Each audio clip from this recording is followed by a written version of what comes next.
Bismillahirrahmanirrahim. Assalamualaikum warahmatullahi wabarakatuh. Saya mau isi bensin dulu ya, karena sudah tinggal 3 strip. Oke, saya di pom bensin Vivo.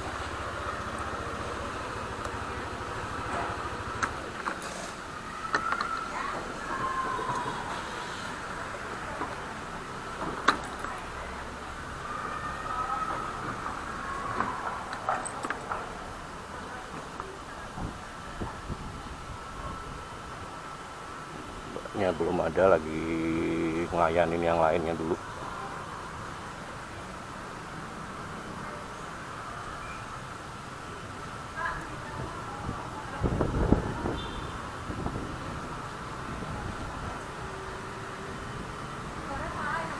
Sore, yang 92 dah. Full. 92 full ya? Oke.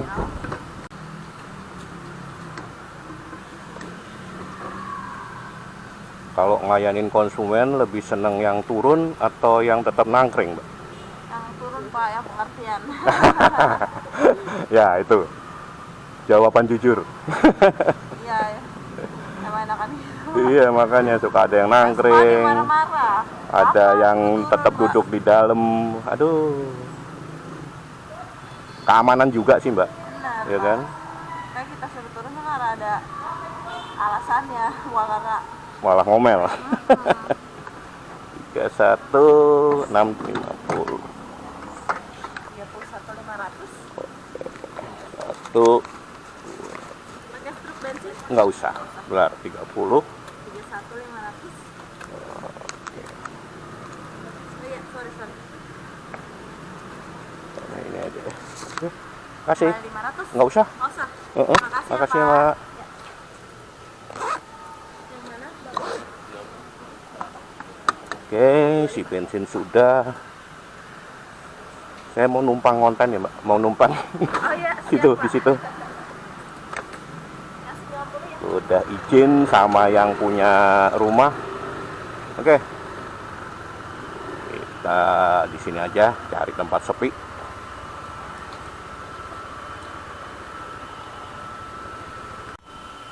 Oke, ketemu lagi dengan channel Mas Bay. Setelah tadi saya isi bensin, kebetulan saya ada di pom bensin Vivo ya.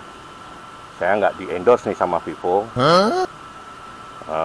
Cuman kebetulan pom bensin Vivo ini dekat rumah, dan kebetulan saya perlu isi bensin karena tinggal 1 strip. Kita tadi udah nanya sama mbaknya ya yang jaga, enaknya kalau ngisi bensin itu tetap nangkring apa kita turun ya. Ternyata jawaban jujur dari mbaknya adalah turun. Ya di samping nguwongke ya, nek basa Jawa ki nguwongke menungso, mengorangkan manusia, kita apa namanya ya, memberi apa ya, hormat dalam tanda petik kepada petugas. Juga di samping itu juga untuk sisi keamanan, bila terjadi sesuatu hal yang tidak diinginkan pada saat pengisian itu, kita bisa apa ya, menghindar.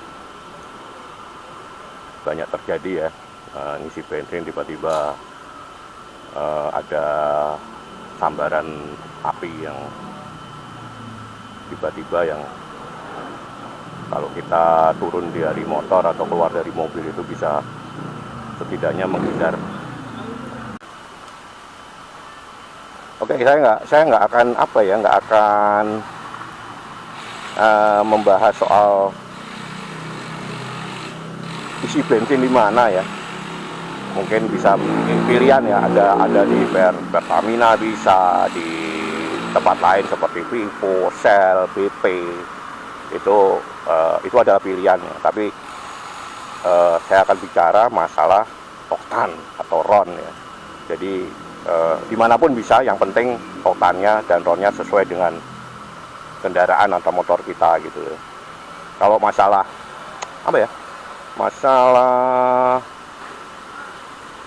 sugesti ya, kembali lagi kalau saya bilang sugesti, memang sih beberapa kali saya ngisi di tempat apa ya yang seperti Vivo, seperti Shell, seperti BP itu motor itu terlihat serasa ya, bukan terlihat serasa, lebih irit gitu ya. Mungkin kembali lagi faktor apa ya, faktor timbangannya ya yang mungkin kelasnya berbeda gitu. Karena kalau saya ngisi di Pertamina tuh saya jujur harus milih-milih pom bensinnya gitu, karena apa ya, seringkali pengalaman saya ketika ngisi di Pertamina Pertamina A terus ngisi di Pertamina B itu dengan kondisi apa ya, kondisi tangki atau rate bensin di tangki itu sama, dengan perjalanan yang hampir sama, itu saya ngerasain bahwa apa ya,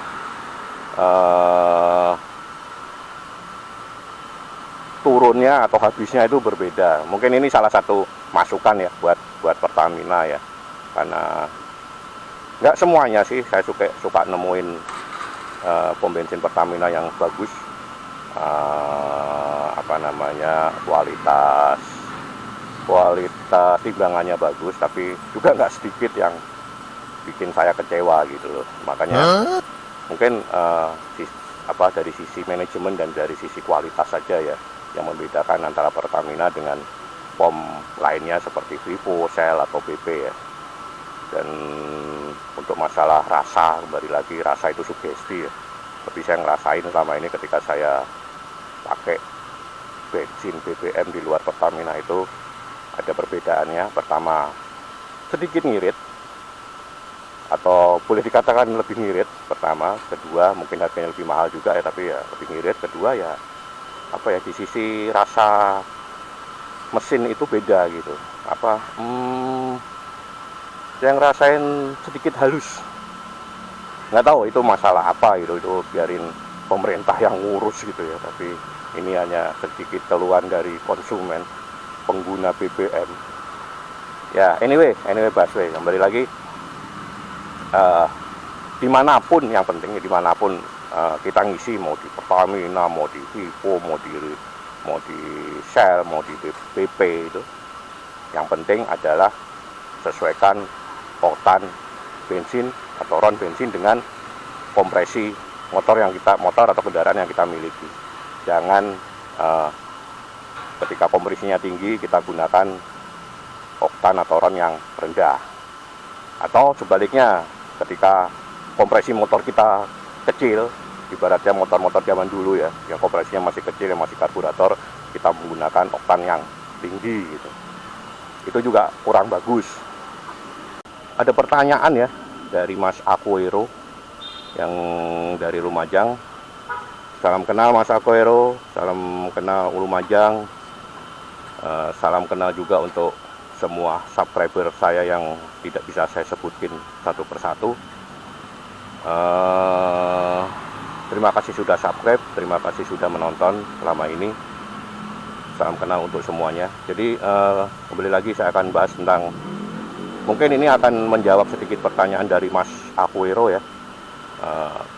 Aerox ini diisi bensin apa sih ya? Saya pribadi sih nyaranin menggunakan RON 92, atau kalau mungkin bisa lebih naik dikit ke RON 94 ya, atau Pertamax Turbo gitu kalau di Pertamina. Kalau di RON 92 di Pertamina itu minimal Pertamax. Karena gini, bahan bakar sebuah kendaraan, entah itu motor, entah itu mobil, itu harus dilihat juga dari sisi kompresi motor atau mobil tersebut.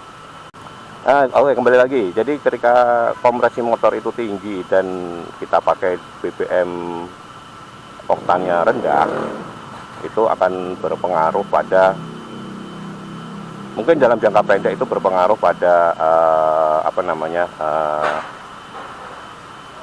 putaran mesin motor tersebut. Bisa jadi berebet, bisa jadi ngelitik, atau boleh dikatakan tarikannya berat gitu kan. Itu jangka pendeknya. Jangka panjangnya adalah kemungkinan ketika kompresi dan BBM itu tidak sesuai akan menyebabkan mesin itu mengalami kendala. Bisa jadi tanpa kita sadari akan jebol juga ya. Jadi sesuaikan bahan bakar dengan kompresi motor kita. Misalnya ini Yamaha All New Aerox Connected. Itu dari buku panduan dan yang saya pelajari dan saya tanyakan ke Mbah Google, ini mempunyai kompresi 11:6. Jadi bahan bakar yang cocok minimal, saya bilang minimal adalah RON 92, atau kalau di Pertamina itu ada Pertamax. Terus boleh nggak sih, ada pertanyaan, boleh nggak sih dikasih di bawahnya atau RON 90 atau RON apa Pertalite? Nggak ada yang larang, tapi segala sesuatu itu pasti ada resikonya. Jadi tiba-tiba kita lagi bokek tanggung bulan gitu ya, kita terpaksa ngisi Pertalite, ya sekali-sekali sih mungkin boleh ya, tapi jangan jangan keterusan gitu, karena sayang dan kasihan motornya. Ya ibaratnya manusia lah, kita manusia dewasa tapi sehari-hari dikasih makan bubur bayi, ya kan. Intinya emang bener dikasih makan, tapi tidak sesuai dengan tenaga yang kita keluarkan sebagai manusia dewasa, yang akhirnya bisa bikin kita lemes gitu. Sama aja motor, ketika kompresinya tinggi dikasih BBM dengan oktan atau RON yang rendah, ya jalan. Namanya motor dikasih bahan bakar apapun itu, mau kelas sama premium pun pasti jalan gitu. Tapi kan kembali lagi, motor itu bekerja secara ngos-ngosan gitu. Jadi perhatian kepada seluruh customer SPBU Proyek ini, dilarang untuk menggunakan handphone di area SPBU dan lain. Ya, ada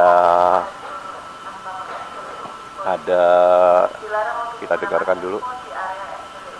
Oke, dilarang menggunakan handphone, tapi saya pakai kamera action cam ya Mbak. Mohon maaf, saya sudah izin tadi sama Mbaknya. Sesuaikan oktan atau RON sebuah BBM, sebuah bahan bakar pada sebuah kendaraan, mungkin dalam hal ini motor ya. Artinya ketika kita lihat, kita tahu bahwa kompresi ya di motor atau kendaraan itu sekian, katakan ini contohnya adalah Yamaha All New Aerox 155 Connected, ini kompresinya 11:6, maka diusahakan minimal adalah memakai RON 92, atau kalau di Pertamina itu ada yang namanya Pertamax. Karena itu untuk umur memaksimalkan umur motor juga. Jadi sedikit masukan ya, dari saya adalah, pertama, sesuaikan antara kompresi sebuah kendaraan. Dalam hal ini saya bicara sebuah motor Yamaha All New Aerox 155 Connected. Sesuaikan dengan antara kompresi motor ini dengan bahan bakar yang digunakan. Kalaupun tiba-tiba atau kita nggak menemukan pom bensin yang menjual RON 92, kadang habis, atau tiba-tiba namanya tanggung bulan kita lagi bokek, sekali-sekali kasih Pertalite mungkin nggak masalah gitu, tapi jangan jadikan kebiasaan dan seterusnya, karena BBM itu mempengaruhi juga kompresi mesin, saling berpengaruh gitu. Yang kedua, sebisa mungkin tangki itu seringkali ya, dalam keadaan full. Kayak tadi saya baru strip 3 saya isi full, karena berdasarkan pengalaman saya itu ketika tangki itu lebih sering tidak full atau tinggal setengah atau bahkan turun dari setengah gitu, itu di dalam rongga tangki itu ada hawa, sedangkan BBM itu sifatnya menguap. Nah, ketika menguap itu bisa jadi akan menimbulkan kerak atau korosi atau karat yang di bagian yang tidak terendam oleh bensin. Dan itu ketika kerak, korosi atau karat itu akhirnya menumpuk dan tiba-tiba mungkin lepas gitu atau copot gitu ya, itu bisa menimbulkan motor itu ngelitik atau berebet atau tarikannya nggak enak. Itu salah satunya. Terus yang ketiga adalah sebisa mungkin jangan sering-sering kehabisan bensin, karena ini motor injeksi. Jadi ketika kita tiba-tiba di jalan mogok hanya gara-gara kehabisan bensin, itu berpengaruh. Kalau sekali dua kali mungkin nggak masalah, tapi ketika itu berulang kali dan sering terjadi kehabisan bensin adalah akan berpengaruh, akan mempengaruhi dari sistem injeksi motor itu gitu. Saya rasa obrolan saya sore ini cukup itu aja dulu ya. Semoga bisa menjadi masukan atau paling enggak menjadi bayangan kepada rekan-rekan sekalian. Terima kasih untuk pom bensin Vivo dan mbaknya tadi yang telah memberi saran tempat dan waktu untuk mereview, untuk membuat konten di sini. Terima kasih untuk tempat dan waktunya. Terima kasih sudah menonton. Jangan lupa untuk di-like, jangan lupa untuk di-subscribe, dan jangan lupa bunyikan loncengnya. Sekali lagi terima kasih. Wassalamualaikum warahmatullahi wabarakatuh.